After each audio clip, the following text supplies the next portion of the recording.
محترم حاضرین و مسامعین اکرام، السلام علیکم ورحمۃ اللہ وبرکاتہ۔ ہندوستان کے اتحاد کے بارے میں اگر ہم گفتگو کریں تو ایک شخصیت کا نام سردار ولبھ بھائی پٹیل ضرور آتا ہے۔ 1947 میں جب ہندوستان کو آزادی ملی تو پورے ملک میں ترنگا لہرایا گیا، لیکن ایک ہندوستان کا تاثر ابھی تک نازک تھا، برصغیر کئی حصوں میں بٹ گیا۔ ایک طرف برطانوی ہندوستان اور دوسری طرف 560 سے زیادہ شاہی ریاستیں کھڑی تھیں، جن میں سے ہر ایک نے اپنے اپنے بادشاہ، فوجیں اور خواہشات تھیں۔ ایک متحد جمہوریہ کا خواب بہت دور تھا۔ ایسے تاریخی موڑ پر سردار ولبھ بھائی پٹیل، جو اس وقت ہندوستان کے نائب وزیر اعظم تھے، قومی اتحاد کے معمار کے طور پر ابھرے۔ پٹیل نے غیر متزلزل عزم، سفارتی مہارت اور ویژن نے ان بکھرے ہوئے علاقوں کو ایک قوم میں متحد کر دیا۔ مورخ راج موہن گاندھی کہتے ہیں، متحد کرنے کا جذبہ جس نے پٹیل کے کام کی رہنمائی کی، وہ جدید ہندوستان کی بنیاد ہے۔ آئیڈل ازم کے بجائے ان کی حقیقت پسندی نے ملک کو اکٹھا کیا۔ انضمام کا مشن، یقین اور سیاسی ذہانت سے لیس پٹیل اور ان کے سیکریٹری وی پی مینن نے شاہی ریاستوں کے حکمرانوں کو ہندوستان میں شامل ہونے پر آمد کے لیے انتھک محنت کی۔ اس نے الحاق کے آلے کو ایک قانونی آلے کے طور پر استعمال کیا اور ریاستوں کی ذمہ داری اور تقدیر کے احساس کو مخاطب کیا۔ الحاق کے معاہدہ 1949 کے وسط تک حیدرآباد، جوناگڑھ اور کشمیر جیسے چند پیچیدہ معاملات کو چھوڑ کر تقریباً تمام شاہی ریاستیں انڈین یونین میں شامل ہو چکی تھیں۔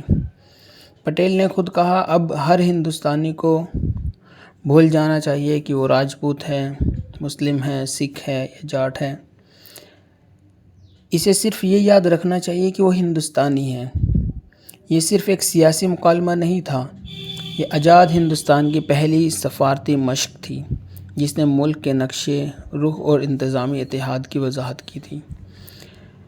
انضمام سے قومی تعمیر تک پٹیل کا اثر و رسوخ انضمام تک محدود نہیں تھا۔ ملک کے پہلے وزیر داخلہ کے طور پر انہوں نے Indian administrative service, Indian police service قائم کی۔ ان کا خیال تھا یہ ادارے مؤثر انتظامیہ کے ذریعے ملک کو متحد کریں گے۔ ان کے ویژن نے ہندوستان کو ایک استثماری ڈھانچہ دیا جو 7 دہائیوں سے زیادہ عرصے سے برقرار ہے۔ پٹیل نے کہا، ہندوستان ایک اتحاد طاقت سے نہیں بلکہ اعتماد سے حاصل ہوا تھا۔ ان کے سیاسی فلسفے کا سب سے پائیدار سچائی ہے۔ ایکتا دیوس کے ابدی معنی کیا ہیں؟ ایکتا دیوس کے ابدی معنی: پٹیل کی منفرد شرکت کو تسلیم کرتے ہوئے حکومت ہند نے 2014 میں 31 اکتوبر کو راشٹریہ ایکتا دیوس کے طور پر منانے کا اعلان کیا۔ اس دن اتحاد کے لیے دوڑ، ملک بھر میں بڑے پیمانے پر حلف برداری اور عظیم اتحاد پریڈ کا اہتمام کیا جاتا، جو اتحاد کے لیے ہندوستان کی اجتماعی خواہش کی علامت ہے۔ اس سال جیسا کہ ہندوستان سردار ولبھ بھائی پٹیل کی 150ویں یوم پیدائش منا رہا ہے، ان کے مطابقت اور بھی گہری نظر آتی ہے۔ سیاسی پولرائزیشن اور ثقافتی تنوع کے دور میں پٹیل کی مثالیں ہمیں یاد دلاتی ہیں کہ اتحاد ایک نعرہ نہیں بلکہ مسلسل شہری ذمہ داری ہے۔